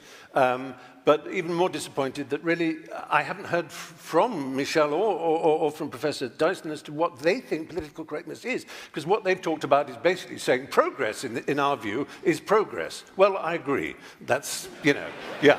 So it is too, and good on progress. But how is it that you're saying that what we call political correctness, you call progress? That's what you're supposed to be arguing. I want to know what you mean by political correctness. Well, like I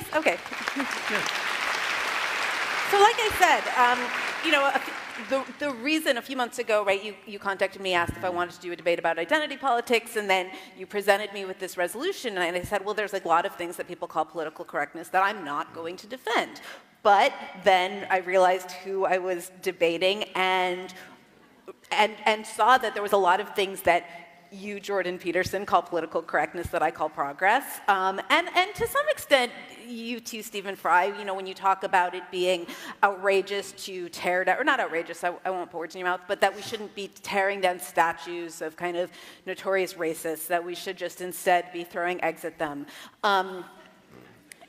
You know, so those sorts of things, if you call them political correctness, I call them progress. Now, this feeling of being silenced, which I understand, although it seems very vague, right? You kind of are not quite putting your finger on who is silencing you, except for a vague fear that if you say something untoward, you're going to be the subject of, I'm not sure. Yes. Shaming, but by who? Yeah. But by what? By the internet? I'm not saying their names. No, but I mean... Point. I'm scared. If I listed... But that's again, the point. You're scared. It is a culture of right. fear. I understand there's that element of fear. What I'm saying is that it's a feeling. It's a feeling that is this sort of intangible result of, I think, primarily... We've all seen the sort of show trial thing where the person then apologizes. I have so much to learn about sexual politics. I am really sorry. Signed a lawyer, crossed out the name of the person. You think the real mistake of our left is that we underestimate the right. The right isn't as stupid as we'd like them to be. If only they were. If only they weren't so cunning, so sly, so smart, so aware of our shortcomings. And I just fear that political correctness is a weapon that they value, that the more we tell the world how people should be treated, how language should be treated, what words are acceptable, what attitudes are acceptable, what HR meeting is going to tell you in a long bullet-pointed list about how you look at people. All of this is meat and drink to bad people, to malefactors, to bad actors. I'm not counting myself as one of those bad actors in that sense. I mean bad actors in the other sense. Right,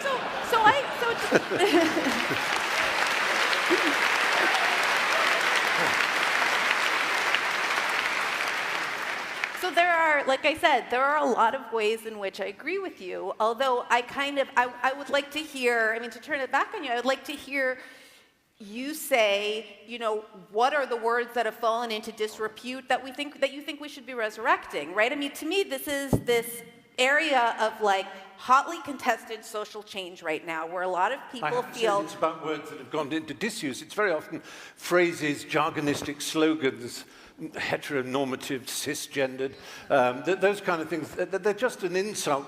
You know, imagine you're a young student arriving at university and someone's bombarding you with this preposterous hermeneutical nonsense from misread textbooks, misread Foucault, if I may say, and misread Derrida, and so on. Because I was at Cambridge, England, doing English literature. We had our French phase, and there's value in that.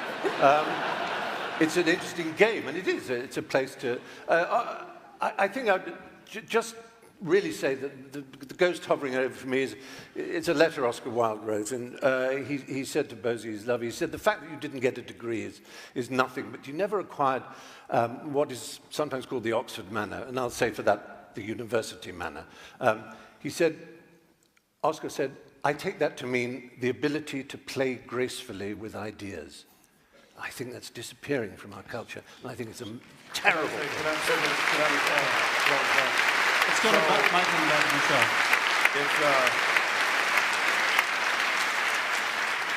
It's hard to be the self-deprecating Englishman. It's, you've no idea. But no, I got a pretty good idea here today. But what's interesting, I don't recall, and all of us have studied history, I don't recall these debates about political correctness happening when people who were in power were in absolute power, unquestioned power. Political correctness, right? Let me. Political correctness becomes an issue, and what I mean by that is people who used to have power, who still have power but think they don't, who get challenged on just a little bit of what they have and don't want to share toys in the sandlot of life. So all of a sudden it becomes a kind of exaggerated grievance. Now the things you named, the bullet points and the cisgender and the heteronormativity and the heteropatriarchy and the capitalist resurgence and the insurrection of subjugated knowledges, to give Foucault some more love, or the Derridian deconstruction, all that stuff. The French phase is still going on with the French fries in America. What's interesting is that I didn't hear many complaints of political correctness at the height of the dominance of one group or another. But when Martin Luther King Jr., who argued for group identity as a black person to provide an opportunity for individual black people to come to the fore, they began to make that claim. Oh, now they didn't call it political correctness. You're siding with those who are against free speech. You're siding with those who don't want me as a white person to be recognized in my humanity. And what I mean by political correctness is the kind of politics of ressentiment that are articulated by various holders of power at certain levels, at various levels. That one of the beautiful things about Foucault that I take as opposed to Max Weber is that Foucault said power breaks out everywhere. I would think a person who's critical of political correctness like you would appreciate this, as opposed to Max Weber, who said power is over there in a hierarchical structure where subordination is the demand. Foucault said no, power breaks out even among people who are disempowered. So you can hurt somebody in your own community. What's more politically incorrect than a black Baptist preacher identifying with a first-century Palestinian Jew and still loving atheists? What's more politically incorrect than a black intellectual going on Bill Maher and defending his ability to continue to have his show despite using the N-word? I, sir, believe in a politically incorrect version. When I go as a black Baptist preacher to chastise my fellow believers about their homophobia, that goes over like a brick cloud. When I come into arenas like this, I understand that my back is up against the wall. But I think... Come and sit over here. I want to sit on your lap. I want to sit on your lap in a while. But what I'm saying to you... But don't get excited. But what I'm saying to you... Don't flatter yourself. Oh, that's all right. I see how you've been looking at me. So what's interesting is that when we look at the way in which we as societies, in a free Canadian society and a free American society, when I look at what is seen as political correctness, it to me has been a mass of jumble that has been carved together out of the politics of resentment that powers once held no longer are held. Freedoms once exercised absolutely must now be shared. So I am in agreement with both of my gentlemen to my right who believe that political correctness has been a scourge, but not necessarily the way you think so. I think it's been a scourge because those who have been the deployers of power and the beneficiaries of privilege have failed to recognize their particular way. And at the end of the day, I think that those of us who are free citizens of this country and of America should figure out ways to respect the humanity of the other, to respect the individual existence of the other, but also respect the fact that there have been barriers placed upon particular groups that have prevented them from flourishing. That's all I mean by political correctness. Okay, I'm going to, well said. I'm going to give, before we go to closing statements, the final words on this topic to Michelle and then you, Jordan.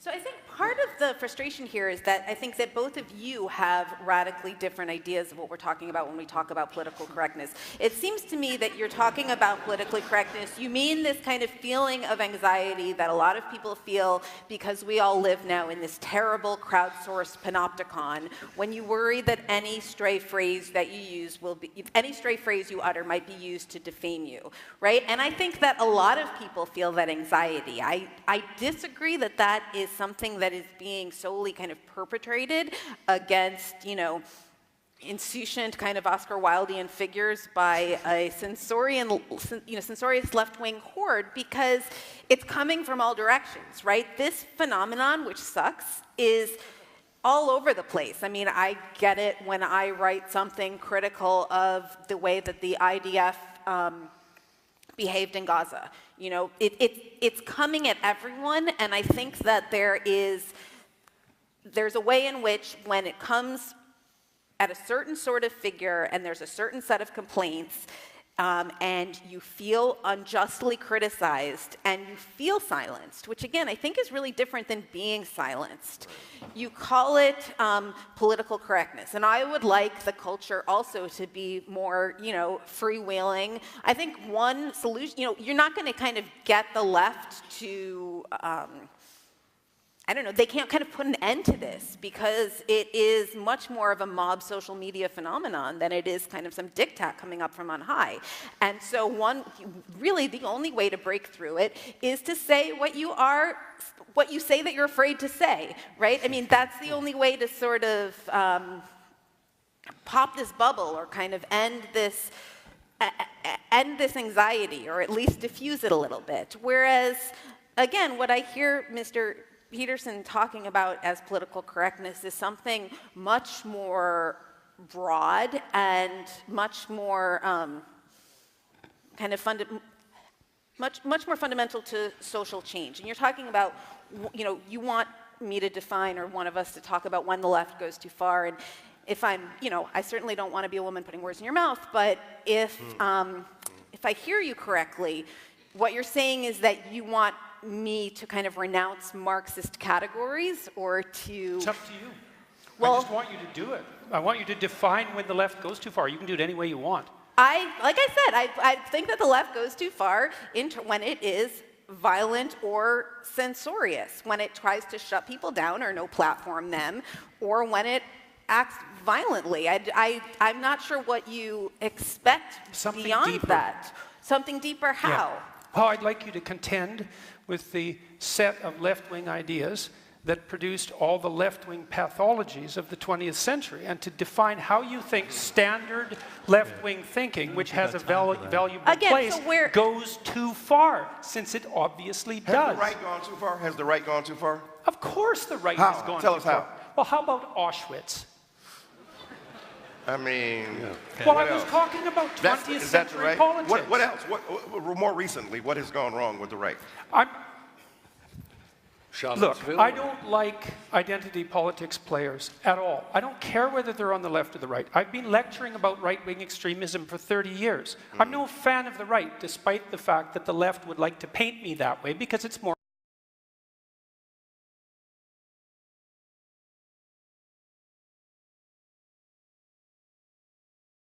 gone too far in Charlottesville. It went too far in Norway. Like, how long a list do you want? And why am I required to produce that? To show you that I don't like the identitarian right? I just thought I'd ask you. I was actually asking you a question.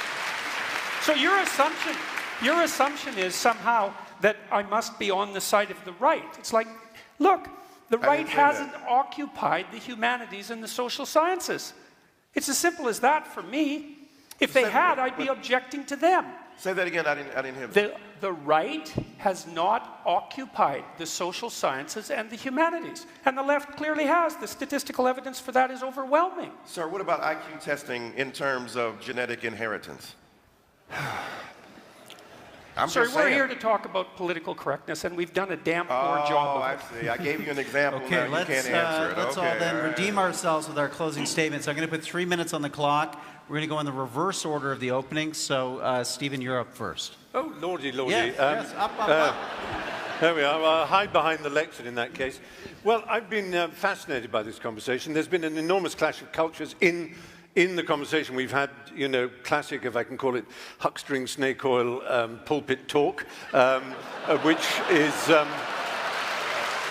it's a mode of discourse, it's a rhetorical style that I find endlessly refreshing and vivifying, but I'm not sure that we actually focused on the point in question. And my objection has always been towards orthodoxies. I'm a heterodox and a contrarian, and I can't help myself. And I think there's been an underestimation of the fact that language does affect people. It does make the young in particular, as they're starting out on their educational or their work careers, it makes them very anxious, it makes them very angry, very upset, very alienated, to feel that they don't know anymore how to operate in the world, how to engage in relationships, how to think honestly. So they accrete more and more to their own mini groups.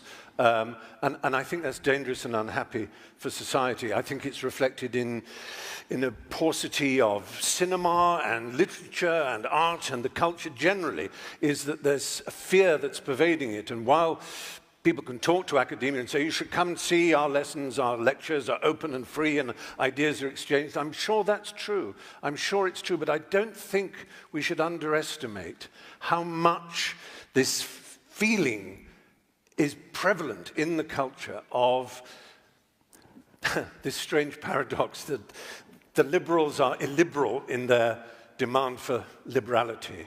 They are exclusive in their demand for inclusivity.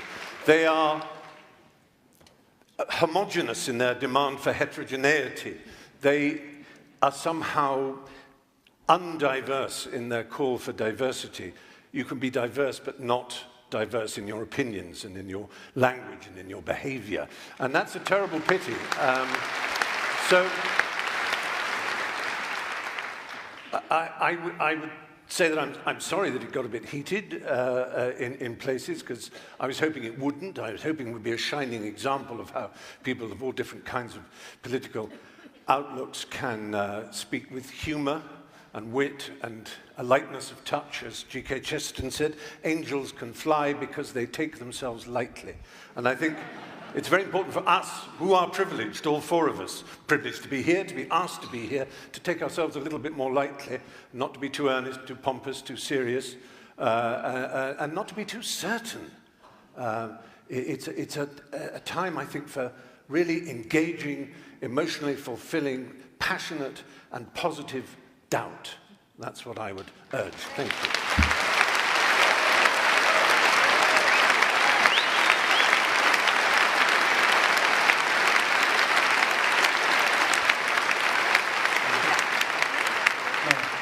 Michael, we're going to put 3 minutes on the clock for you. Please, your closing. Thank you so much for that compliment, Brother Fry. I'm used to not exclusively white men who see black intelligence articulated at a certain level feeling a kind of condescension. If I came up here, Mr. I was saying the other day, but a kind of verbal facility automatically assumed to be a kind of hucksterism and snake oil salesman. I've seen that. I get it. I get hate letters every day from white brothers and sisters who are mad I'm teaching their children. You're just trying to co-opt our children. You're trying to corrupt them. Yes, I'm trying to corrupt them so they will be uncorrupted by the corruptibility that they've inherited from a society that refuses to see all people as human beings. The death threats I have received constantly for simply trying to speak my mind, it's not about a politically correct society that is open-minded and that has some consternation about my ability to speak. I'm getting real live. You want empirical death threats that talk about killing me, setting up to hurt me and harm me, simply because I choose to speak my mind. I agree with my confreres and my compatriots that we should argue against the vicious limitation and recursions against speech. I believe that everybody has the right to be able to articulate themselves, and the enormous privilege we have to come to a spot in a space like this means that we have that privilege and we should be responsible for it. No matter where we go from here, me and Brother Peterson will go to a Black Baptist church.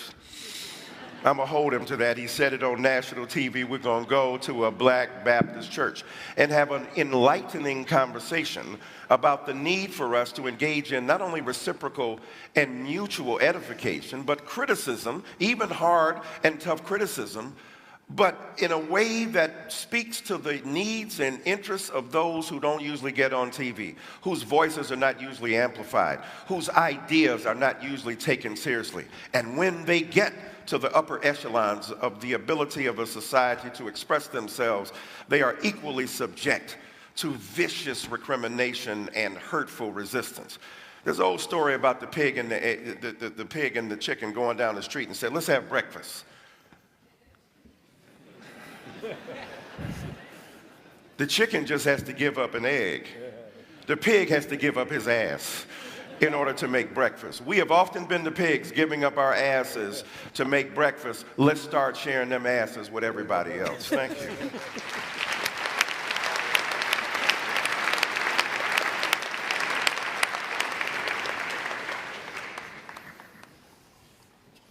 So I'm not here to claim that there's no such thing as oppression, unfairness, brutality, discrimination, unfair use of power, all of those. Anyone with any sense knows that hierarchical structures tilt towards tyranny and that we have to be constantly wakeful to ensure that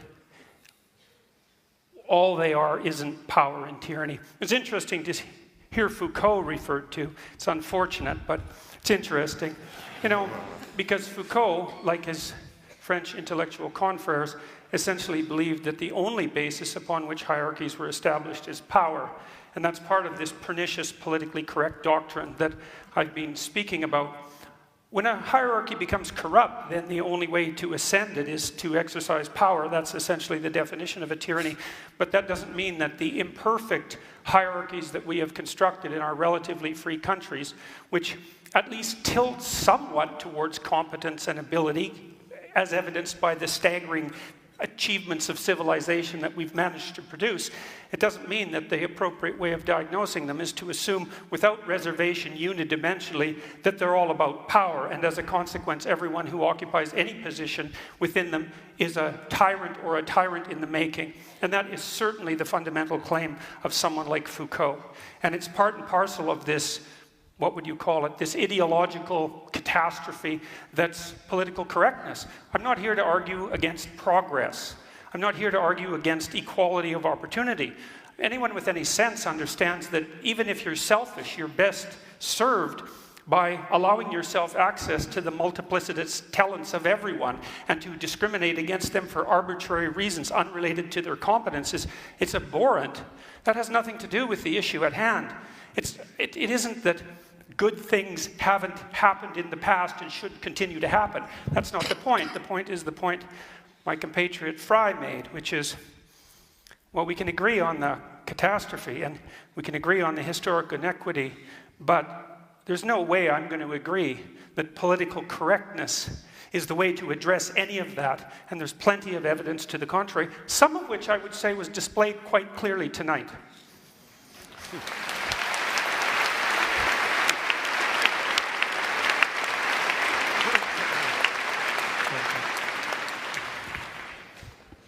So I think one of the irresolvable issues that we're all coming up against is the role of feelings, right? Stephen Fry has kind of asked us to recognize and empathize with this feeling of being silenced, of being threatened, and I do, and I get it. You know, I feel it sometimes too in my columns. I hate it when I write something that then, you know, gets a kind of irate Twitter mob after me. But if, say, I stood up here and said, you know, recognize how threatened so many women feel when, for example, the kind of, one of the best-selling and most prominent intellectuals in the world right now says in an interview that maybe the Me Too movement has shown that this whole experiment of men and women working together is just not working. Or, maybe if women don't want the workplace to be sexualized, they shouldn't be allowed to wear makeup. I didn't say that. Well, Google it. It was a Vice interview. Google it. Yeah, well. So, right, if I say, I feel threatened, right, then I'm being kind of politically correct and hysterical. So much of the debate about political correctness.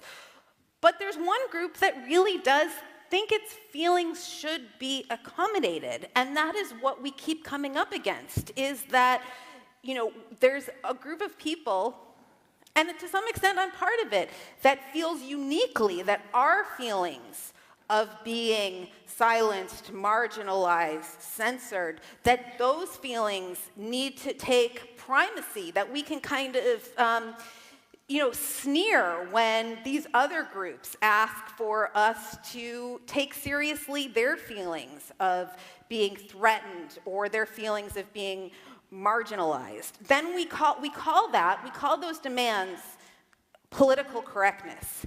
And I would finally say that I think there's a fair amount of research that people become more closed-minded, more tribal, when they feel threatened, when they feel that their group identity is at stake. And so as much as, you want to blame the left for the rise of the right, I think that when that the rise of the right, the rise of people who are questioning the fundamental ideals of pluralistic liberal democracy, the more those views are mainstreamed, the more people, I think, are going to shut down in response because people are really scared.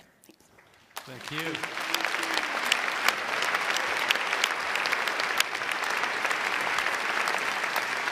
Well, first of all, I think on behalf of all the debaters, I think we want to thank the audience. You were engaged, you were mostly civil, and not so civil in ways I think that we enjoyed. So I think on behalf of the debaters, everybody, thank you, audience. This was a challenging topic, and you did a great job. We appreciate it. Also, a big thank you to our debaters. It's one thing, all of these give regular speeches, but it's a very different thing to come on in the stage in front of a live audience, a large television audience, and have your ideas contested in real time. And again, to all four of you, thank you for accepting our invitation to come here tonight. It's great.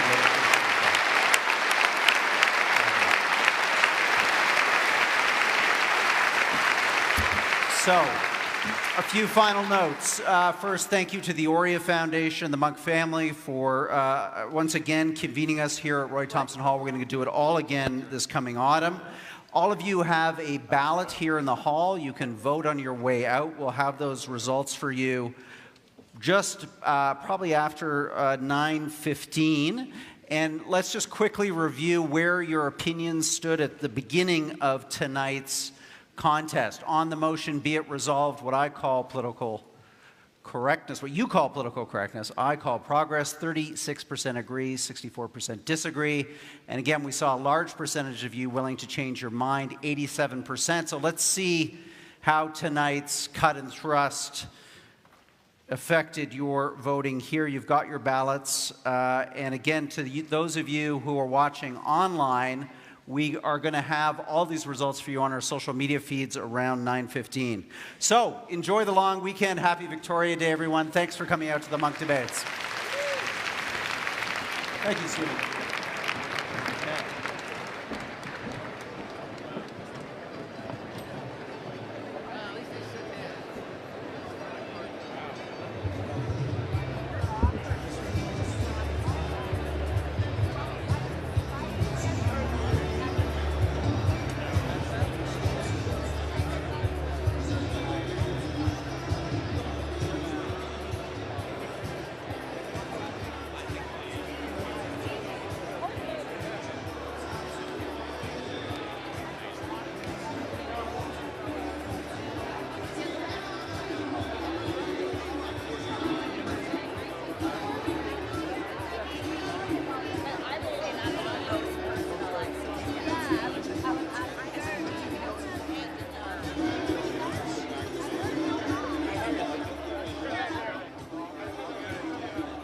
Peterson and Stephen Fry right now to get their reactions to tonight's debate.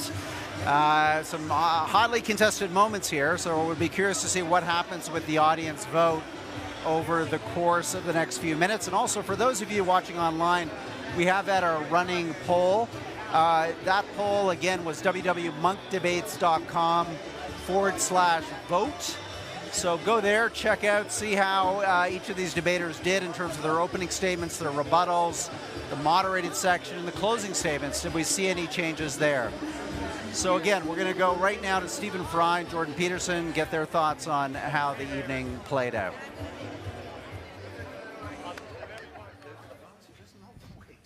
Gentlemen, thank you. Thank you both. We're just going to do a quick discussion with the online audience who's watching right now, just to get your reactions to the debate. And maybe to start with you, Jordan. There were some heated moments here. Did that surprise you, that the exchanges that you had with Michael Eric Dyson? Well, I wouldn't say it surprised me. Well, I suppose it probably did. It just didn't seem like a very good tactical move. You know, and I stand by what I said. I don't see any reason at all that my racial identity needed to be dragged into the discussion, independent of my personality proclivity.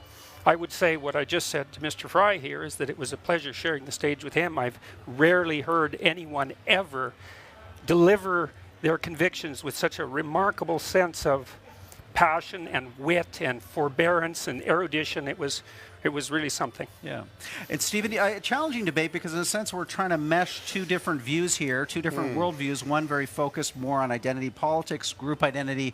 You, in a sense, having an argument really more about the larger culture itself and the tenor and tone of the conversation within it. I worried that I was being a little kind of scattergun, really, and that both scattergun and too specific, that I had just taken very literally the popular idea of political correctness as being a kind of control of language and a shutting down of certain phrases or an introduction of others, and the kind of day-to-day, as I say, human resource departments of corporations and that sort of thing, so I was slightly disappointed that it just became a debate about race and about gender and so on. But that was, I guess, natural. And I still, the fact is, I'm still a lefty, but a soft one. I just don't have. I'm not too soft. Flabby, squashy in every sense. And I realize that that's not a political point of view. It is a personal one. Right. And the gap between the personal and the political, which is a space you're obviously very interested in as a psychologist, is one that is rarely explored. People are either so personal that it has no application in the outside world and the organization of human affairs, or they're so political and so much to do with structure and distinction between hierarchies and networks and so on, that they forget the individual. And that's the space in which the impassioned liberal lives, and it's not easy to do it because you often do sound rather wet, and I'm aware that I did. But I enjoyed it. Yeah, really thank you for coming. Just finally, before I free you two both to a well-earned drink, anything left unsaid, Jordan? Any point that you wanted to make that you didn't feel you had the time or the opportunity? No, I don't think so. I said my piece, yeah. Great. Same question to you, Stephen. I know. I think I got across. I mean, there's so much you can talk about in that field, and I just wanted to leave with the point that I do want, like everybody, it's a no-brainer. We want the world to be fairer, juster, sweeter, kinder, but it's how you get there, and I felt that wasn't really addressed. Okay. Well, gentlemen, thank you both very much. From our online audience, a big thank you also, I know, to Jordan Peterson and Stephen Fry for participating in, a debate with some stakes on the table, for sure. Thank you, gentlemen. I'll see you in the reception. You bet. Again, online viewers, we now have Michael Eric Dyson coming into the camera range here with Michelle Goldberg to get their reactions to the debate. So, guys, thank you for being part of this. You know, it's a complicated subject. It's got a lot of different moving pieces and elements. I think we addressed some of the constituent parts. Maybe start with you, Michelle. Was there something on stage that you wanted to say that maybe we didn't have the time or you didn't have the opportunity? Now's your chance. Well, I guess if the only thing I can think of is that maybe I wish that we could have drilled down a little bit more into the gender piece of this, and again, to, what we're really arguing about, particularly with Mr. Peterson and the kind of range of progress, the range of feminist progress that he considers political correctness. I think part of the frustration is that him and Stephen Fry are talking about and defending, I think, a fairly discrete set of ideas with some overlap. You know, and one of the difficult things about political correctness is it's a slippery term that's deployed to talk about a whole range of phenomenon. Yeah, and close down conversation and open up conversation. How did you feel, Michael? There were some points there, some points of sharp exchange. We appreciate that at the Monk debates. I mean, this is not a place for shrinking wallflowers. But any unsaid thoughts? Anything that you want to put a point on now? I think you have to hold people intellectually accountable, and to deny some of the things to Michelle that he said, and to present himself, Mr. Peterson, in a certain way without seeing some of the abhorrent things he said about women and other minorities, I think demands an engaged response to him. And I think that the idea itself, as Michelle stated repeatedly, and Mr. Fry talked about his frustration. He said, we talk about everything but political correctness. Well, the reality is political correctness rests upon some serious political work in this culture, in Canada and in America, that needs to be done. And what I tried to, in terms of giving a brief genealogy, we didn't have political correctness as long as white, straight men were in charge. There was no argument about, let's get this right. But when people who exercise power no longer exercise absolute power, still predominant power, then there's an argument. And I think, to Michelle's point, about gender, about the workplace, about race, about sexuality and the like, I just think that it was a unnecessarily vigorous and sometimes sharply worded debate between us all. Michelle, final word to you. Well, if you are curious about the quote that I mentioned about, maybe this experiment with women and men working together, maybe it's not working. I mean, please do Google it. It's an interview with Vice. Did you promote one of your columns? Promote one of your columns? I don't know, but I guess again. Me and Stephen Fry probably could have sat on the same side of another debate, but again, I feel like the phrase political correctness has expanded to cover a whole range of challenges to, I thought it was really interesting how much people were talking about their feelings, because when women talk about their feelings, right, that is politically correct excess, and when men talk about this feeling that they can't empirically define, we should all, I guess, I don't know, change in deference to that. Okay, guys, great thoughts. Let's go get a drink in the reception. Thank you. Let's do that, I'm buying, okay? Yeah, Thanks again. Right, thanks. Hey, online viewers, thank you for being part of this Monk debate. As I mentioned, these debates are semi-annual. We'll have another one this fall. We've got a whole archive of past debates on our website on a whole range of topics going back over a decade now. And you can access those free by simply becoming a member at www.monkdebates.com. Go to the basic membership. It's free. And we have a rock-solid privacy policy there. We respect your privacy. So finally, check us out on Facebook. Thank you for the 26,000 new follows in the last 10 days. We appreciate it. This debate will be archived on our website for the next while, again, for free. So share it with friends and family. I'm Rudyard Griffiths from downtown Toronto, Canada, at the Monk Debate on Political Correctness. See you again in the autumn. Take care. Good night.